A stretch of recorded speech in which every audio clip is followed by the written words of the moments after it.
பெரும்பாலும் அஞ்சரை பெட்டியிலயும் பைசா, சில்லற பைசா எல்லாம்னா அரிசி பானையில போட்டு வைப்பாங்க. அரிசிங்கிறது சந்திரன். சந்திரன்னாலும் அதாவது சந்திரன்னா மனம். மனசு தெளிவா இருக்கும். பணத்த வளர்த்தக்கூடிய ஒரு நிலைகள்ல அந்த மாரிலாம் வச்சாங்க. நல்ல விஷயம் தான். இருந்தாலுமே கூட அந்த மாரி நெறைய இடங்கள்ல பணத்த வைக்கிறத விட, ஒரு குறிப்பிட்ட இடத்துல நீங்க சொன்ன மாரி இப்ப முன்னாடிலாம் வந்து சுருக்கு பை வச்சு வைப்பாங்க இல்லைங்களா?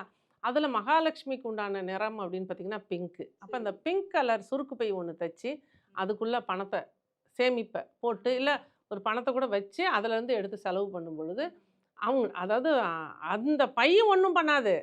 அந்த பைக்குள்ள வைக்கும்போது நம்ம என்ன நெனச்சிட்டு வைப்போம்? இத சேமிச்சிரணும். இத வந்து ஏதாவது சேவிங்ஸ் பண்ணி இந்த பொருள் வாங்கணும். இந்த இந்த வளையல் வாங்கணும். இந்த வீடு வாங்கணும். இந்த கார் வாங்கணும் அப்படின்னு நம்ம எண்ணம் அந்த இடத்துல செயல்படும்.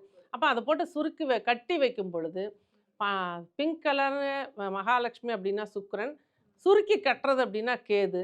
அப்ப அந்த இடத்துல வந்து சுக்கிரன், கேது. அந்த இடத்துல வந்து பணம் வந்து லாக் ஆயிரும். வெளியவே வராது. செலவே ஆகாது. இது லாக்கர்லயும் கூட லாக்கருமே கூட கேது தான்.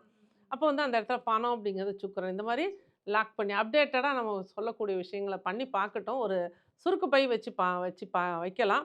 அதுபோலவே பழைய கால மஞ்சள் பை அப்படிங்கிறது ரொம்ப ஒரு சிறப்பு வாய்ந்த விஷயம். மஞ்சள் பை வந்து நம்ம வந்து டாக்குமெண்ட்ஸ் எல்லாம் வந்து வைக்கிறது ரொம்ப சிறப்பு.